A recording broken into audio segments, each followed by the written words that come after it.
Bismillahirrahmanirrahim. Assalamualaikum warahmatullahi wabarakatuh. Alhamdulillahirabbil alamin. Asyhadu alla ilaha illallah wahdahu la syarikalah wa asyhadu anna Muhammadan abduhu wa rasuluh. Allahumma shalli ala sayidina Muhammad wa ala ali sayidina Muhammad. Amma ba'du. Mujakarah ulama 13 sifat-sifat dai. Siapa dai itu?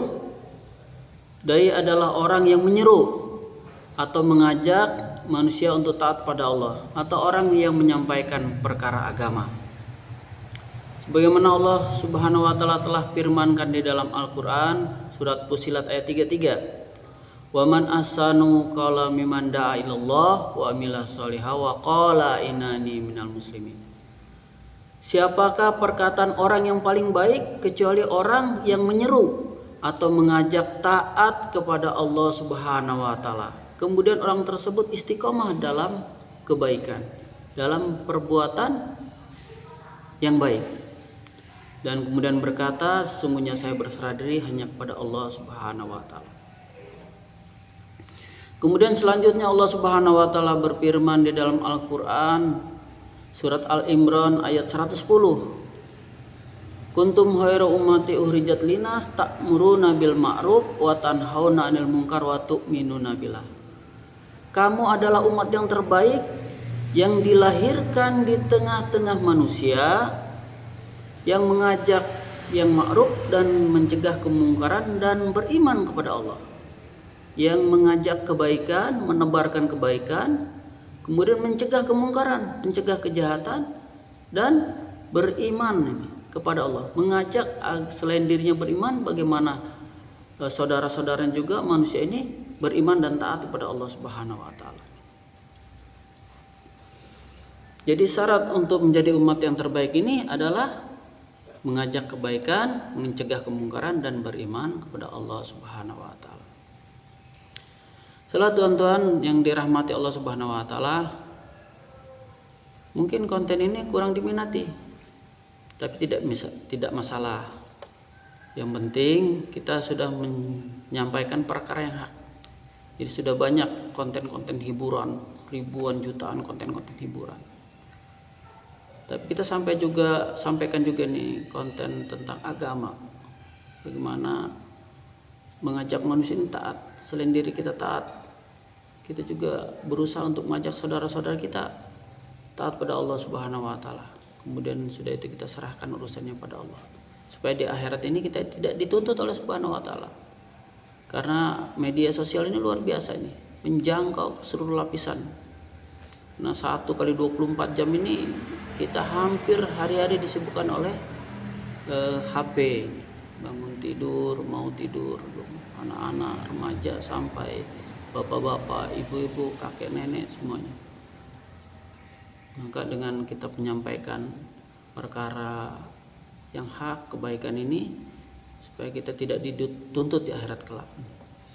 Kita lanjutkan, itu 13 sifat dai. Yang pertama, sifat dai ini mahabbah, memiliki kasih sayang kepada seluruh makhluk, kecuali kepada setan dan iblis. Jadi mahabbah, kasih sayang kepada seluruh makhluk. Yang kedua, islah diri.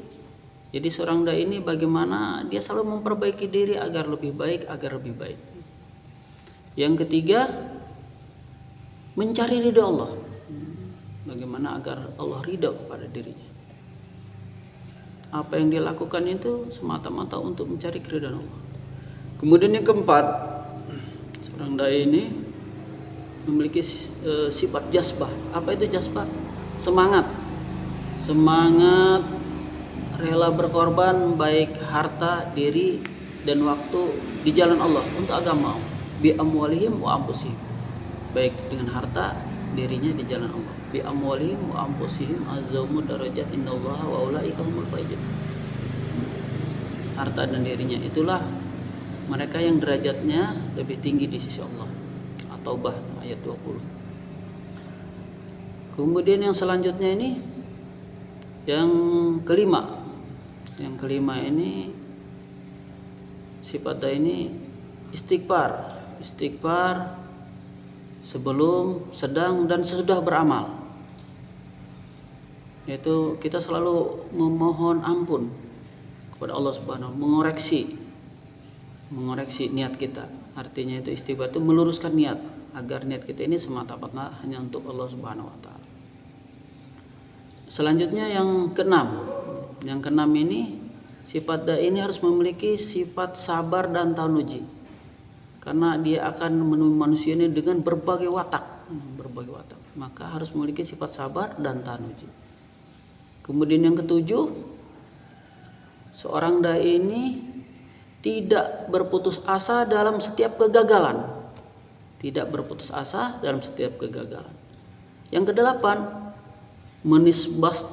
menisbatkan dirinya hanya kepada Allah Subhanahu wa taala. Dia meyakini bahwa kejayaan, kebahagiaan, kesuksesan ini hanya kepunyaan Allah, hanya milik Allah.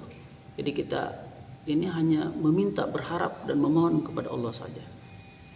Kemudian yang sembilan ini tabah seperti onta. Kenapa harus tabah seperti onta? Karena onta ini sudah ditunggangi oleh tuannya, dimuati barang yang banyak, tapi dia tabah seperti onta.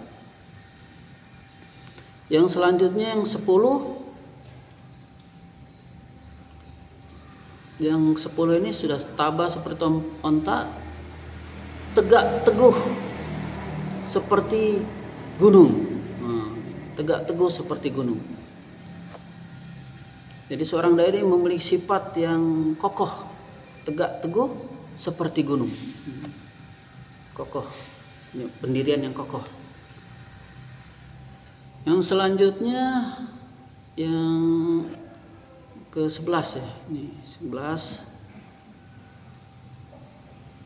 Yang ke-11 ini tawadu. Tawadu seperti bumi.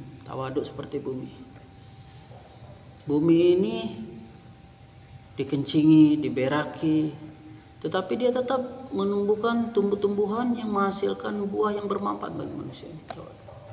Rendah hati. Jadi seorang dai ini harus memiliki sifat yang rendah hati, tidak sombong. Kemudian yang selanjutnya, sifat selanjutnya itu berwawasan luas. Nah, ini yang ke-12 ya. Berwawasan luas seperti langit. Nah, berwawasan luas. Jadi seorang dai ini gemar menuntut ilmu, menambah wawasan, menambah pengetahuan sehingga wawasannya luas seperti langit. Dan yang ke-13, seorang dai ini bergerak istiqomah memberikan manfaat, menyinari seperti matahari tanpa pamrih. La ilaha illallah. Demikianlah Mudzakarah Ulama ini 13 sifat dai dalam usaha dakwah. Mohon maaf jika ada kekurangan pada saudara-saudaraku sekalian. Untuk mendukung konten ini, maka silahkan memberikan subscribe-nya, terus silahkan memberikan like, komen, dan silahkan di-share. Semoga konten ini bermanfaat dan bisa berkelanjutan. Atas dukungannya kami ucapkan terima kasih banyak. Kami akhiri, wabillahi taufiq wal hidayah. Wassalamualaikum warahmatullahi wabarakatuh.